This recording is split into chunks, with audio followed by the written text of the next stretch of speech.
Paula Fletcher today. Paula is a yoga teacher in South Australia, and she is kind of multi-talented. She does a lot of pre and postnatal work with women who are pregnant or have had babies recently, and she's also studying yoga for people who have breast cancer and yoga for lymphedema. And we'll get into both of those topics as we go through the interview. Paula, why don't you tell us how you started with yoga and what it's meant to you? Okay. I started yoga way back in the 70s at the age of 10 when my mum took me along to her yoga class. Was that unusual to have a child in the yoga class in the 70s? There were a couple of us there. My younger brother actually came with us for a little bit as well, but it wasn't his cup of tea. But I kept going with it. I really enjoyed it, and I can remember doing shoulder stands and all sorts at the age of 10. So, and it was just a little room in someone's, like a rumpus room built onto the house. And there were no mats, there was no equipment back then. It was just a towel on the floor, and away we went. Which shows you that yoga can be done anyway, right? Exactly. Yeah. Okay. So you've been doing it since you were 10. And what happened after that? Well, the 80s hit and yoga wasn't quite so cool anymore because everybody was doing aerobics and Jane Fonda workouts were the thing. So I kept drifting in and out of yoga, though. I would pull my mum's books out of the cupboard and away I'd go every so often, and then I'd drift away again, and then I'd come back. And it wasn't until after I had my own children that I reconnected with yoga in a very big way, and I started my own daily practice. It became not just going off to a class, but a thing that I did all the time at home in a whole variety of ways. You know, it wasn't just about asana; it was about living yogically as well. That became reinforced later on, but it was just something that became integral to how I lived. Okay, so when you said you were living yogically, can you explain what you mean by that? Everything was very physical to begin with. Everything was all about asana, but then I started realizing that how important the breath was and how important relaxation was, and I started integrating things with my own daily life. I worked as a school services officer in a school, and I started working bits and pieces in with the kids that I was working with, just, little things. And it was mostly about how we sat and just how we dealt with one another. It wasn't really until I actually started studying yoga teaching that I could look back and reflect on the yamas and the niyamas and see how they had become woven throughout my life as well, just living yogically without actually even realizing I was doing it, if that makes sense. No, it does. I understand. I always say yoga gets in your bones, and I don't exactly even know what that means, but somehow it just becomes all part of you, Yes, I totally agree with that. I tend to think of yoga as almost being like an organism all of its own, and it does get into your bones. It gets under your skin. It really hooks you in, and I can't think of a better thing to be hooked into. That's true. I agree. So you also had, as we all do, I suppose, some issues when you were diagnosed with breast cancer. Yes, that was probably the hardest thing I've ever had to go through, I think. And yoga was my touchstone through that time. And this is where I really learned that yoga was more than asana, because I actually couldn't practice any asana after my surgery and through chemo, because I had generalized muscle weakness and I would just fall in a puddle on the floor. I couldn't really do anything. So my practice became my breath, really. Everything became about my breath, and I used pranayama to get through the chemo and to help me deal with the anxiety and the stress. And once I started radiotherapy, that's when I started asana practice again. But it was different because everything hurt, so I had to go very carefully. Oh dear. Okay. But the yoga helped with the pain? Yes, it did. Yoga helped with everything. Okay.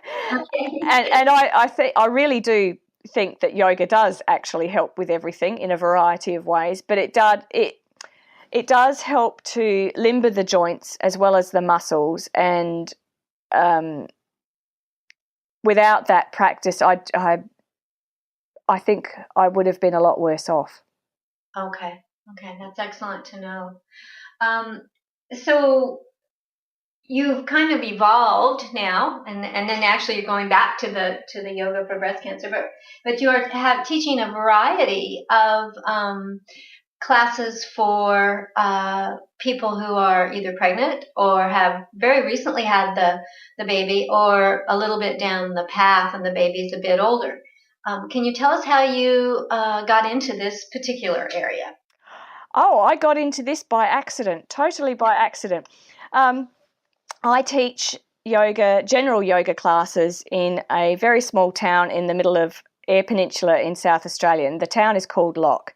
I went into yoga teaching thinking that nobody would be interested in coming to yoga classes here in Lock, and lo and behold, people do actually come to yoga classes here.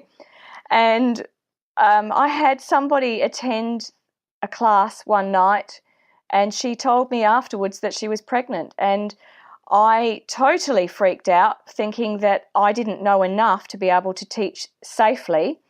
So when the opportunity arose to IYTA do a diploma of pre and postnatal yoga teaching, and the opportunity arose to do it here in South Australia, so I jumped at it. Through doing that study, which looks at prenatal yoga, mums and bubs yoga, and a dedicated postnatal class, I learned a lot. I learned an awful lot, and through that, I learned so much through studying through IYTA, the Diploma of Pre and Postnatal Yoga Teaching, and during those classes, doing the diploma, we tried out teaching the different styles, including a mums and bubs class, and not with real babies, I might add. We had dolls. And we worked through scenarios. We worked through different scenarios, and it was incredibly chaotic, but it was also a lot of fun. And it was the style that I really liked out of all of those three different types. It was the style that I liked. So the opportunity came for me to teach mums and bubs down at the Port Lincoln School of Yoga, which is 150 k's south of me. So I did a trial run of those classes, and then had the opportunity to teach the dedicated prenatal class down there, and everything grew from there. I now teach prenatal, mums and bubs. I teach a dedicated postnatal class, and we developed the fresh mums class because the mums who had newly delivered, who'd newly birthed their babies, wanted a reason to get out of bed, get out of the house, have a shower, and someone to encourage them to do the abdominal exercises that they're meant to do after birth. And everything was coordinated with a physio who guided me in what was recommended, no matter whether the birth was a normal vaginal delivery or whether it was a C-section. So everything was really safe for those mums coming in straight from having given birth within the first couple of weeks. Wow.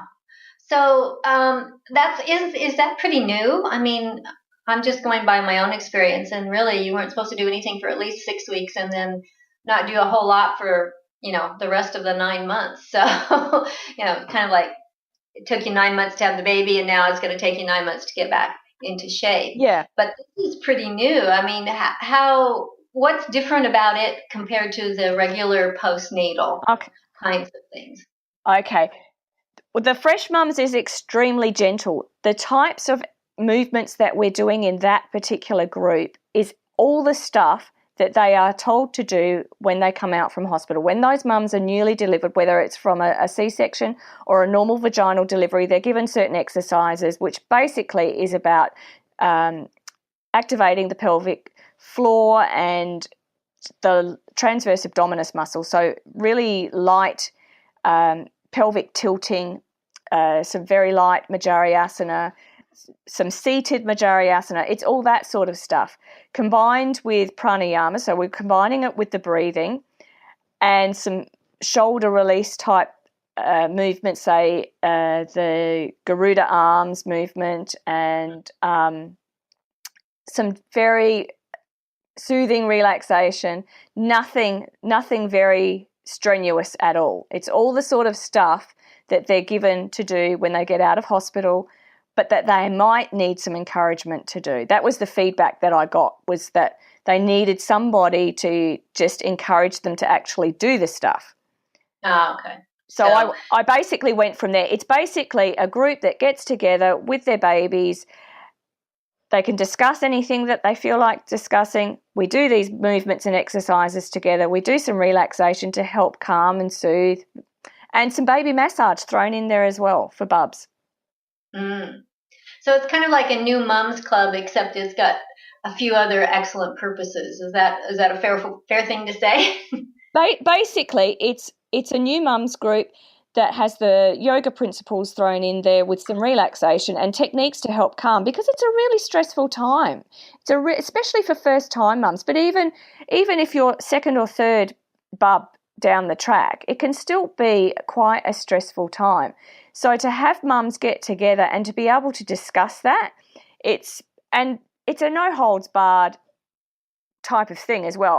I say to all the mums in the mums and bubs groups and the fresh mums groups, it doesn't matter if your baby is really unsettled, if they're crying, they still should come if they feel up to it, because I'd rather that they be there in a group where they're getting support than being at home on their own with an unsettled baby and getting stressed out. Yeah, and that support is really important, I think. Especially for brand new moms who haven't been through that before. So I really congratulate you on that. I think that's an excellent way to approach it. It came about totally from the Fresh Mums group, came about totally from the feedback from the mums that I was working with, especially those in prenatal. They wanted something that they could go to as soon as they felt up to it after they'd birthed, and were sort of afraid that they might get stuck at home and feel isolated. At least this way, it's a once-a-week thing. They don't feel isolated. And the groups through CAFs don't start until somewhere down the track. So the mums groups that run through the hospital or through the CAFs, they could be waiting 6 months before that actually starts happening. Oh, really? Yeah, It is a long time. it can be a long time. So this gives them something that they can connect with straight away and connect with other mums, and especially in a rural area where you can feel really isolated. Yeah, right. I agree. Okay, well, you said that you came about this really almost accidentally, because you had a pregnant woman in your class and you didn't feel confident in teaching her. And I think is that a correct statement? Oh, yes, very much so. Okay. So you took some extra training to feel more confident and to build that knowledge. I've heard this from a lot of different teachers for a lot of different populations. And so I'm asking if you have any suggestions on what should happen in teacher training so that people might feel a little more prepared for the population that, at least in my teacher training, I was taught to teach the young, flexible, in great shape person. Yeah. And if you're not in that little group or that demographic, you may or may not feel very comfortable teaching. So what would you suggest that teacher training should do or should include? Well, the teacher training that I had, which was through IYTA, actually did do some pre- and postnatal stuff. It's just, and it did some yoga for seniors and yoga for kids. There was that sort of stuff actually included. I suppose I just didn't feel that there was enough of it, and Okay. I don't know what the answer would be, because my course was actually over a year. It was actually a 12-month diploma course, the 350 hours. So I came out as a level 1 teacher. Mm-hmm. And whether they expand upon that fully, I don't actually know. I also think there needs to be a little bit more recognition for the fact that these are actually specialist groups. When you're working in pre- and postnatal, or with seniors, or with kids, or with women with breast cancer, or women with lymphedema, or men either, these are really specialist areas, and I think there does need to be a little bit more recognition about that. Okay.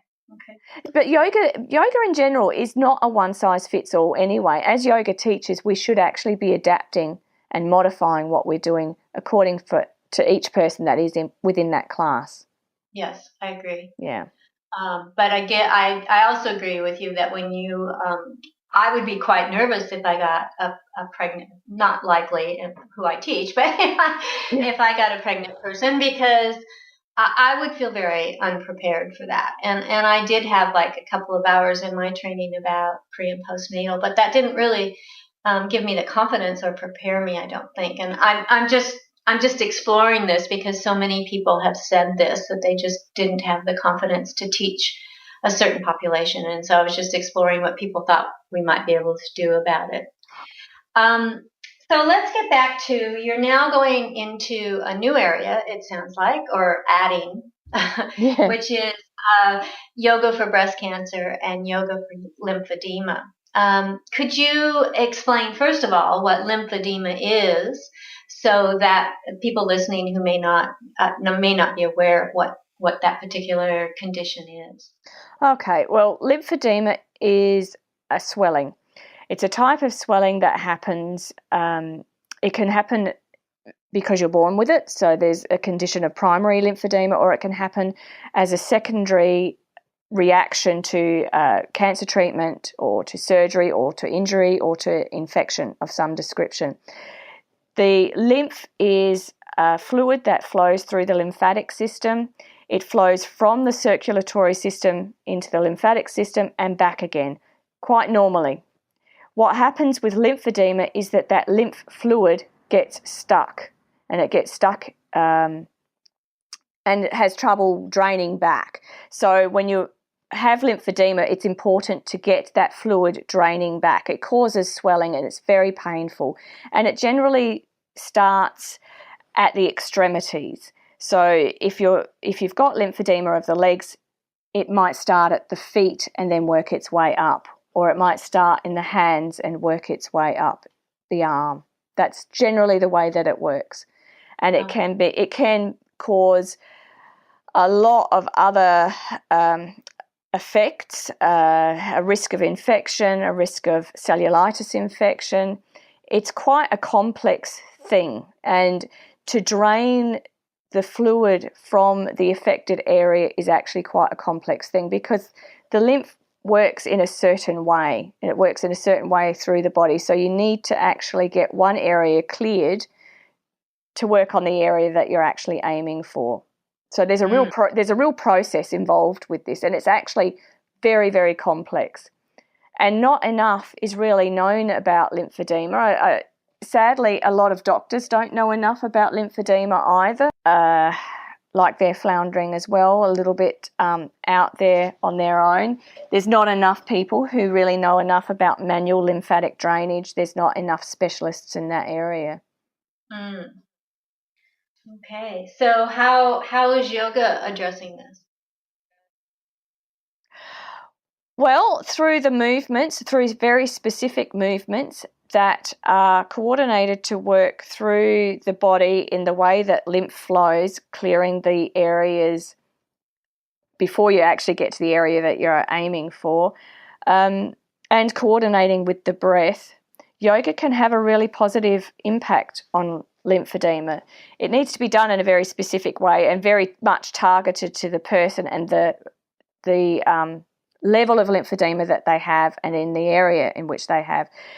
But for example, deep breathing, yogic breathing, working from the lower abdomen to the middle of the chest to the upper chest, and then exhaling from the lower to the middle and then the upper, actually helps to create pressure changes within the body that helps the lymph to flow. So you would start with the breathing first, coordinating that with Mula Bandha. So do the straight breathing first and then add Mula Bandha. And when I say Mula Bandha, I mean coordinating the contraction of the pelvic floor and then also the transverse abdominis, so drawing the lower abdominal muscles across and then back on the exhalation. And that can increase the pressure changes within the body to encourage lymphatic flow as well. So just doing the breathing alone can have a positive impact. Well, that's good to know. Which I find quite amazing. I find it absolutely amazing that the breath can have such an impact. Yeah. Okay. So you're studying now on yoga for breast cancer and yoga for lymphedema. You said you live with lymphedema yourself because you have already shared that you did have breast cancer earlier in your life. Is this been helpful to you? Have you kind of worked out your own system that works for your body? Yes, very much. It's still trial and error for me, but I have been practicing this now for a year and working out what works best for me, using myself as a bit of a guinea pig and working with the principles that I've learned to help manage my condition. And I'm very lucky. It's not even particularly bad for me. I don't have the major swelling that a lot of people do. Okay. And I don't actually have to wear compression wear at all, whereas others do have to wear the arm compression in particular is very common in women who've had I've seen breast people cancer. with that. I didn't realize that was lymphedema. So that's something I've learned today. Yeah. Yeah. Okay. Is there anything you'd like to share on tips of teaching this group with people with breast cancer and people with lymphedema?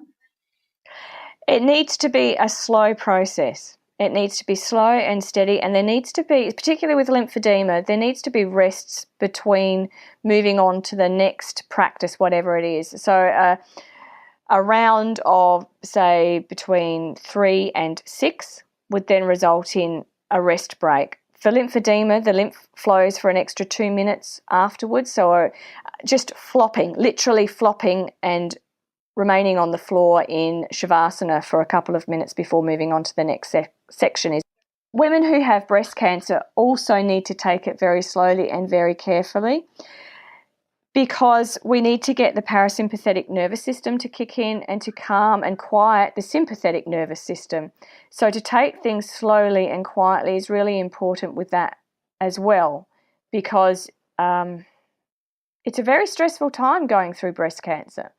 So you're in a heightened state of anxiety for a very long time. And even after you finish treatment, that heightened state of anxiety remains. And I'm 10 years down the track, and I still get very stirred up when I have to go for my annual checkup. These things have a long-term impact that is often not really considered. So to take care